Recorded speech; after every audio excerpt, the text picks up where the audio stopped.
മോനെ, വി എസിനെ അറിയില്ലേ? അറിയാം. ആരുടെ കൂടെയാ വന്നേ? വി എസ് അപ്പൂപ്പനെ അറിയോ?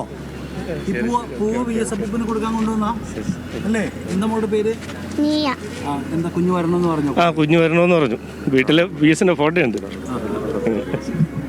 നേരത്തെ ഹർഷനൊക്കെ പറഞ്ഞത് സനീഷ് പറഞ്ഞില്ലേ, അതായത് ഈ പോയ കുഞ്ഞിന് ഒരു 3-4 വയസ്സേ ഉള്ളൂ. ആ കുഞ്ഞ് വി എസ് കിടപ്പിലായതിനു ശേഷം ജനിച്ച കുഞ്ഞാണ്.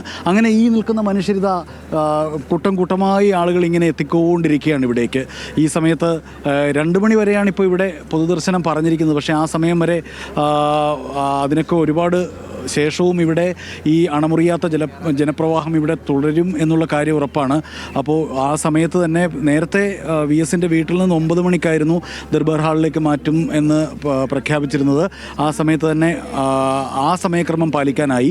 എന്നാൽ അതിനുശേഷം ഇനിയിപ്പോൾ അങ്ങോട്ടുള്ള സമയം കൃത്യമായി അത്തരത്തിലേക്ക് പോകുമോ എന്ന് പുറകെ ധാരധാരയായി വരുന്ന ഈ ജനപ്രവാഹം വി എസിനെ ഒരു നോക്ക് കാണാൻ കാത്തിരിക്കുന്നവരാണ്.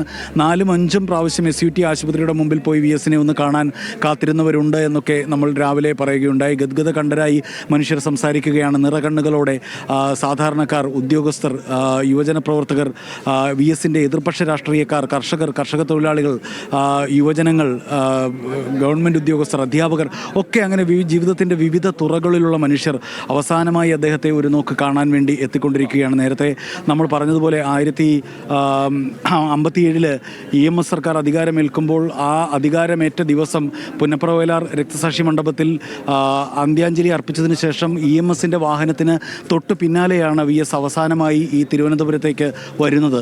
ഇന്നിപ്പോൾ വി എസ് അവസാനമായി തിരികെ പോകുന്നതും തിരുവനന്തപുരത്ത് നിന്ന് ആ വലിയ ചുടുകാട്ടിലേക്കാണ്. അദ്ദേഹത്തിൻ്റെ സമരസഖാക്കളുടെ ഒപ്പം ആണ് വി എസിനും അന്ത്യവിശ്രമ സ്ഥലം ഒരുങ്ങുക. ഇപ്പോൾ തിരുവനന്തപുരത്തെ ആളുകളൊക്കെ പറയുന്നത് കേൾക്കാമായിരുന്നു. പണ്ട് വി എസ് 67-ലാണ് ജയിച്ച് നിയമസഭയിലേക്ക് വന്നത്. ആ സമയത്തൊക്കെയും പിന്നെ സംസ്ഥാന കമ്മിറ്റി ചുമതലയുള്ളപ്പോഴും സംസ്ഥാന സെക്രട്ടറി ആയിരിക്കുമ്പോഴും അന്ന് പാളയത്താണ് സംസ്ഥാന കമ്മിറ്റി ഓഫീസ്. പാളയത്ത് ബസ് ഇറങ്ങി സംസ്ഥാന കമ്മിറ്റി ഓഫീസിലേക്ക് നടന്നു പോകുന്ന വി എസ് ഉണ്ടായിരുന്നു. അങ്ങനെ ദീർഘകാലം വി എസിൻ്റെ പ്രവർത്തന മണ്ഡലമായിരുന്ന ഈ തിരുവനന്തപുരത്ത് നിന്ന് വി എസ് മടങ്ങുകയാണ്. തലസ്ഥാനം വി എസിന് യാത്രാഞ്ജലി അർപ്പിച്ചുകൊണ്ടിരിക്കുകയാണ്.